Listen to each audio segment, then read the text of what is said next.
মা কামাখ্যা ধামত অনুষ্ঠিত হ'বলগীয়া মহা অম্বুবাচী মেলা উপলক্ষে ভাৰতীয় ষ্টেট বেংকৰ ফালৰ পৰা বিশেষ পদক্ষেপ গ্ৰহণ কৰা হৈছে।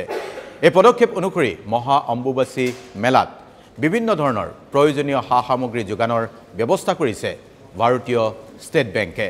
ভাৰতীয় ষ্টেট বেংকৰ ফালৰ পৰা ভক্তসকলৰ বাবে বিভিন্ন ধৰণৰ কাৰ্পেট ডাষ্টবিনৰ ব্যৱস্থা কৰা হ'ব। লগতে অন্যান্য সামগ্ৰীৰো যোগান ধৰিব ভাৰতীয় ষ্টেট বেংকে।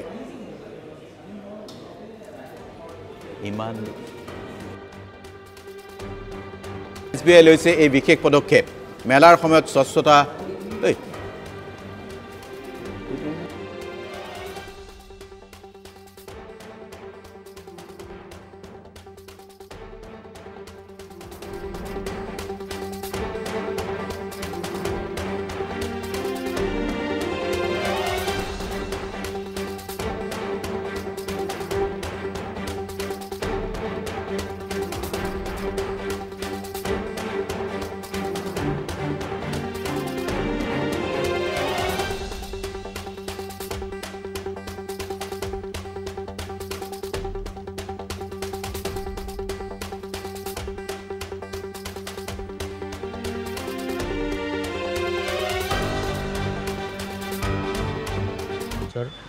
সহযোগিতাত আমি তেখেতসকলৰ লগত যোগাযোগ স্থাপন কৰিছিলোঁ, যাতে সন্মুখত অম্বুবাচী মেলা আহি আছে আৰু তাৰ উপৰি ভক্তসকলৰ সমাৱেশ বাঢ়ি আছে দিনক দিনে।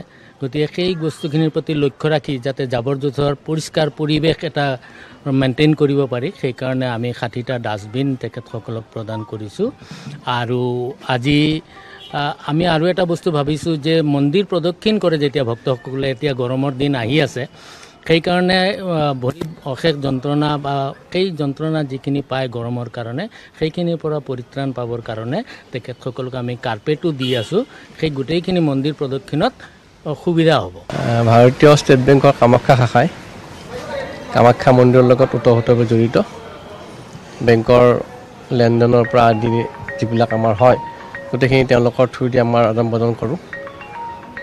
যাত্ৰীকৰ সুবিধাৰ অৰ্থে তেওঁলোকে যোৱাবেলিও এই অম্বুবাচী মেলাৰ সময়ত কিছু সামগ্ৰী তেওঁলোকে আমাৰ দেৱালয়লৈ দান কৰিছিলে। আৰু এইবেলিও আগন্তুক যিহেতু অম্বুবাচী মহাযুগ, এই অম্বুবাচী মহাযুগৰ সময়ত তেওঁলোকে তীৰ্থযাত্ৰীৰ যিখিনি আৱৰ্জনা বা আদি কৰি তেনেকুৱা ধৰণৰ যিবিলাক বস্তু আৱৰ্জনা আদি কামাখ্যা মন্দিৰত ওলায়, সেইবিলাক যাতে আমি উঠাই ধুনীয়াকৈ চাফ চিকুণতা কৰি ৰাখিব পাৰোঁ, সেই উদ্দেশ্য ৰাখি তেওঁলোকে ডাষ্টবিন দান কৰিছে। লগতে যাত্ৰীসকলৰ অহা যোৱা ৰাস্তাত যাতে চাফ চিকুণতা হৈ থাকে বা গৰম আদিৰ পৰা যাতে পৰিত্ৰাণ পায়, সেই উদ্দেশ্য হাতত ৰাখি তেওঁলোকে এইবেলি কাৰ্পেটৰ যোগান ধৰিছে। আৰু আগন্তুক দিনত তেওঁলোকৰ পৰা সহায় সহযোগিতা বা আমাৰ কামাখ্যা মন্দিৰৰ পৰা সহায় সহযোগিতা তেওঁলোকৰ সদায় চলি থাকিব।